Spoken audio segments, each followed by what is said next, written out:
Welcome back to History Class with Dr. W. and our continuing study of the Gilded Age and Progressive Era.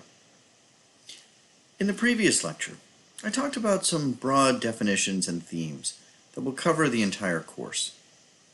In this lecture, I want to turn to the first part of the course, the Gilded Age, and provide a more focused introduction to some of the definitions and themes that will govern this first portion of the course.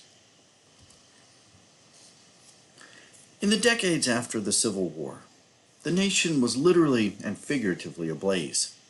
Fierce prairie fires scorched the Great Plains. The steel mills of Andrew Carnegie melted iron in furnaces. Oil refineries burned off tall plumes of gasoline. Coal fires fueled steamships and locomotives. And both ships and railroads occasionally suffered spectacular, horrific, and deadly explosions and crashes. Firestorms raged around the Great Lakes, where logging had left only dry brush. The worst fires, in 1871, created tornadoes of flame and left 1,500 dead in Wisconsin alone. Fire struck the cities as well. The Great Fire of 1871, pictured here, leveled Chicago. Much of Boston burned in 1876. Seattle in 1889, Baltimore in 1904, and San Francisco after the infamous earthquake of 1906.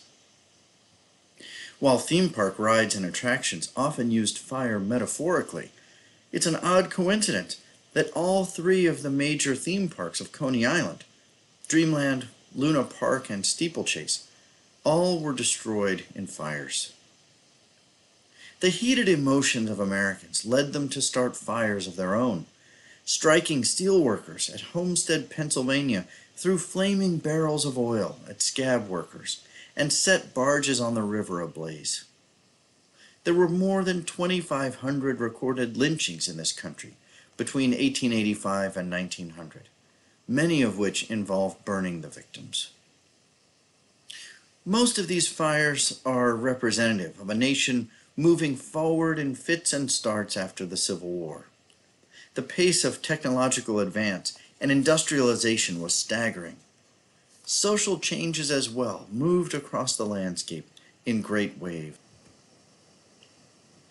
One example of these fires and the kinds of tragedies that occurred in the country during this era is known as the picnic train tragedy of 1856, sometimes called the Great Train Wreck of 1856, which occurred on July 17, 1856, in the countryside between Camp Hill and Fort Washington, Pennsylvania, when two trains collided, one of which included a party of as many as 500 children from two different schools who were heading out for the day for a picnic in the countryside.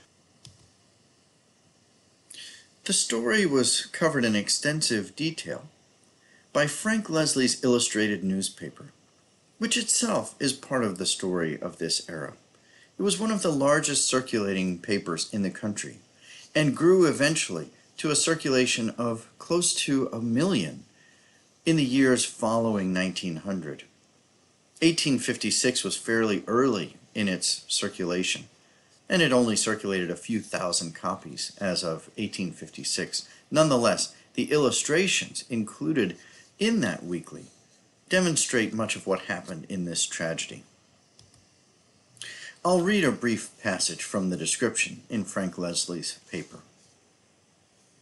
Owing to the number of cars and the weight of the train, there was some delay, and the conductor, Mr. Alfred F. Hopple, finding himself behind time, pushed forward with great rapidity when towards the end of his trip. The regular passenger train for the city left Gwinnett at 6 o'clock and reached Camp Hill at 6 o'clock and 18 minutes. Finding the excursion train had not yet arrived, Mr. William Vanstevoren, the conductor, determined not to wait for it, and his train was moving along when the expected train came thundering around the curve at the rate of 35 miles an hour. A collision of course ensued with the most appalling consequences. The downed train escaped without serious damage, but the scene presented by the excursion train was fearful. The three forward cars of the train were crushed completely to pieces, and the wreck, mingling with that of the locomotive, took fire, and the flames communicated to the other cars of the train. The two next cars after the three that were wrecked outright took fire and were completely consumed. The inmates of the three forward cars were completely mixed up with the wreck, and a large number of them were killed. There were probably 50 persons in each of the three cars, and the lowest estimate fixes the number of killed at 50, while it was feared the dread aggregate would reach 100. As soon as the dreadful intelligence reached Philadelphia, a car was dispatched with all possible speed from the Master Street depot, with physicians and other assistants. The story continues with details about how the victims were cared for and how the local community came out to the scene and tried to help as much as they could. So this is not only a horrible tragedy, but also illustrates much about the state of the country on the eve of the so-called Gilded Age. Notice that there was no mechanism for sending news up the line to let anyone know the train was coming, or for either train to alert the other of its location. Nowadays, such technology would be commonplace. Life was very isolated and local. There was no radio, television, telephone, and of course no computers or internet. Newspapers and other sources of news took days and weeks to make their way across the country. There were no cars, so roads were very primitive. Most Americans lived on farms or in small towns, many days' journey away from a city of any consequence. So this was a local tragedy, but it became a national story. It took several weeks for the information to spread around the country, and of course today we would have that kind of information at our fingertips. And of course the aftermath of the tragedy illustrates just how close all Americans were to experiencing some sort of tragedy in that era. There was no hospital anywhere nearby, and no way to transport the victims anyway. The wreckage remained in flames for many hours, with only a so-called bucket brigade of local citizens attempting to put out the fire. All around the country, fires and earthquakes and storms and hurricanes had a similar impact, as man was largely helpless to predict such tragedies and to deal with them in the aftermath. This was America as we entered the Gilded Age. The Civil War also left a nation that was scarred both emotionally and physically, and yet also one that was embarking on a period of great growth and change. Many Americans were despondent and depressed. They lamented the tattered countryside, the battered and crippled veterans of the war, and the hundreds of thousands dead. The impact of the Civil War was profound and felt for decades all across the country. It really is one of the major themes of the so-called Gilded Age. It lent a hard edge to journalism and literature. Ambrose Bierce, who was a Union veteran and one of the favorite authors in the country around that time, had a saying, "Nothing matters." There was a great rise of agnosticism around the country, and religion was dealt a blow. The scars on the human landscape were visible for decades in the aftermath of the war. Not only, of course, were the hundreds of thousands killed a tragedy, but there were many hundreds of thousands more who suffered the scars and wounds of the war.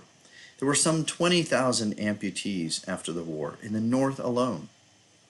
The rise of alcoholism and the use of opiates occurred as well. Some 660,000 people died as a result of the war, most of them men, and so the impact on women was profound as well. Young women of that era struggled to find companions. Many of the men were simply gone and killed. It also compelled far more women than was customary to go to work. They had to take care and support themselves. They worked as teachers, nurses, reformers, and missionaries, primarily in that era. It also encouraged women to become involved in activism, to try to help the situation.